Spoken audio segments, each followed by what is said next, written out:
Previously on Game Theory. Get all the satisfaction of putting together mind-blowing theories of your own with Theory Crates, an exciting new feature that lets all you loyal theorists feel the pride and accomplishment of concocting a new theory out of literally nothing.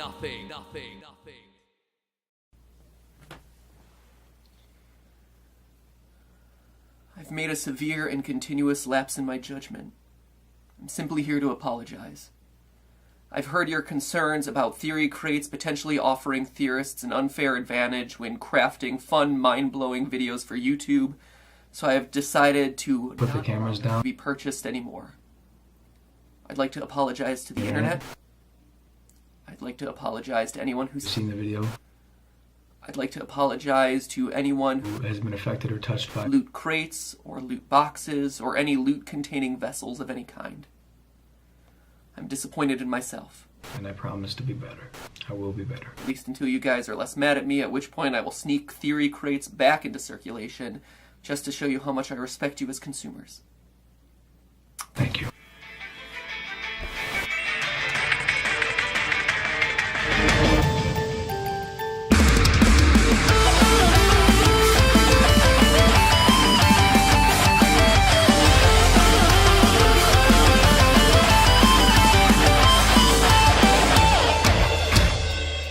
Internet, welcome to Game Theory, where earlier this week we started a deep exploration into the science of loot boxes. With all the drama they caused late in 2017, it seems important to get our facts straight. Are loot boxes truly evil, or are they just an obnoxious business practice?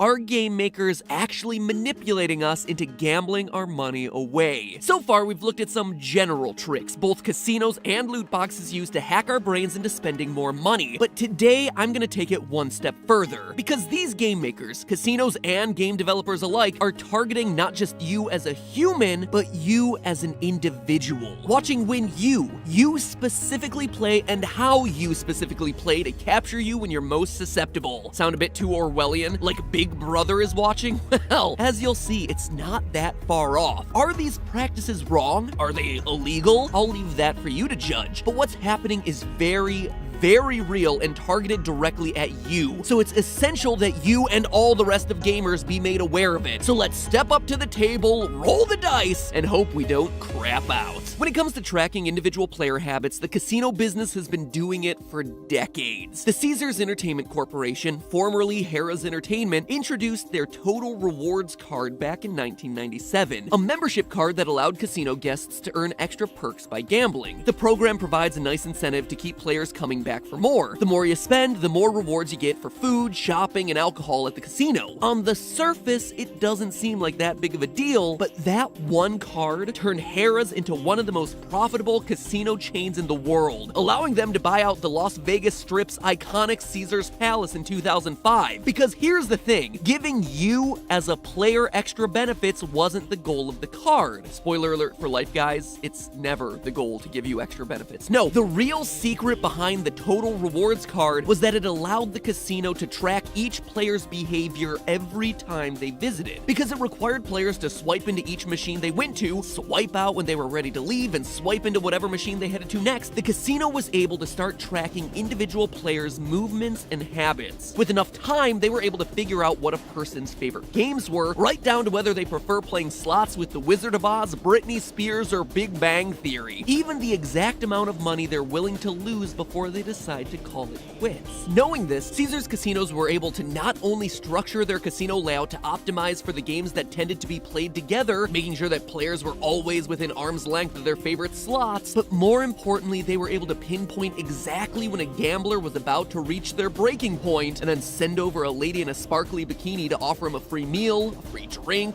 tickets to a show. By doing this, they made their guests play longer and leave feeling more positive about the time they spent at the casino. casino, even if they lost hundreds of dollars, which means that they were much more likely to return and, more importantly, spend more money. Also, the loyalty program added to the sense of sunk costs that we talked about last time. Well, I've dedicated all my time to this one casino. To start somewhere else would be to lose all those reward points I've accumulated. Might as well stay here. Because loot box systems aren't considered gambling, they can do this exact same thing, just even more directly. It's illegal for a casino to adjust the odds of a slot machine in order to help a losing player, but a video game can change the odds of getting a good drop any moment that they want to. Fire Emblem Heroes gradually increases the odds of getting a 5-star hero every time you roll a 3 or 4-star in its gacha system. So players are essentially guaranteed to get a good drop, even if it's not what they specifically wanted after a string of bad ones. That way, they're still getting rewarded and have a renewed sense of hope right at the point when they might have started to get fed up with the system. It also encourages them to keep spending after a bunch of failed attempts because of those sunk costs. If I stop now, I'll lose all that progress I've made to that good 5-star roll, so I might as well keep spending until I get to that level. But that's not all. Game companies can dive even deeper into the specific data that makes you you in an attempt to make you more likely to open up your wallet. A mobile development consulting company called Scientific Revenue provides game developers with analytical software that tracks player behavior and then dynamically adjusts the pricing of microtransactions to best match what you specifically are willing to spend. On their website, they directly say, quote,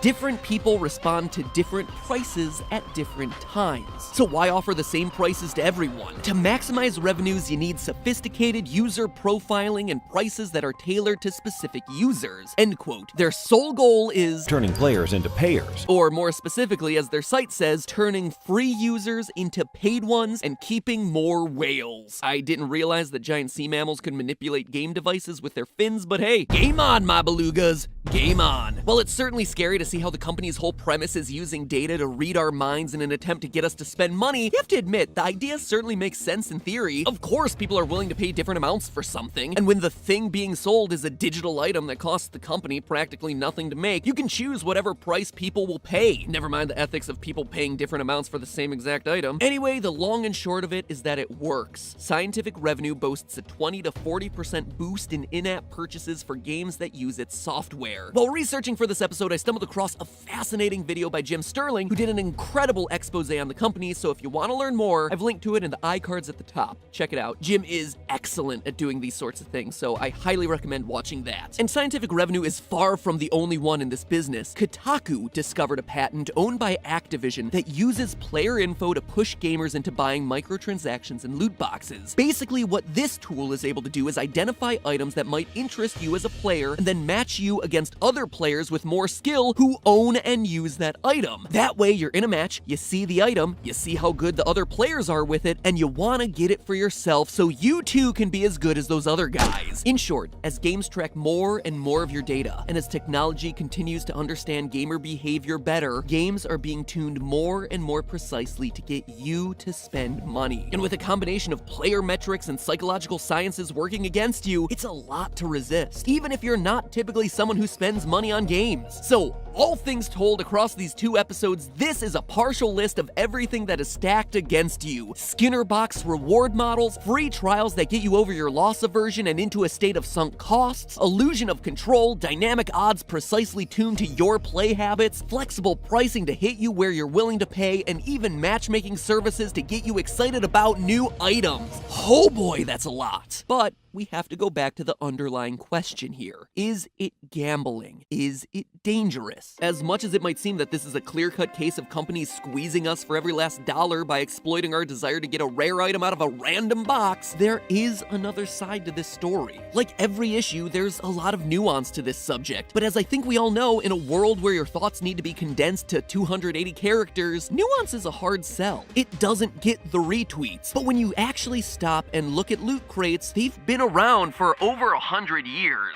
That's right, meet the original loot boxes, baseball cards. Before there were Hearthstone cards or Magic cards or practically even Hallmark cards, there were baseball cards. Just like the loot boxes of today, cards started coming in packs shortly after World War II, offering a selection of all your favorite b-ball characters to collect and trade, and it was all Yankee Doodle Dandy and apple pie. But card makers quickly realized that they could get kids and their parents to buy more packs of cards if they set up special rewards or incentives in the packs. One of the most famous examples was the Gold Rush in 1992, the Gold Foil Rush of 1992. The way it worked was for the manufacturer Topps to insert special gold cards into select packs of baseball cards. They were exactly the same as regular cards, but the lettering was gold. Oh boy, calm down! It became such a massive craze that the company had to update their packaging to make it tamper-resistant and add features to cards to prevent counterfeiting. Realizing what a big hit these rare premium cards were, Topps then came out with a super premium set and an ultra premium set to keep collectors collecting. Other competitor companies started creating similar gimmicks to get kids to buy more card packs and collect more and more cards with the same players over and over again, same players,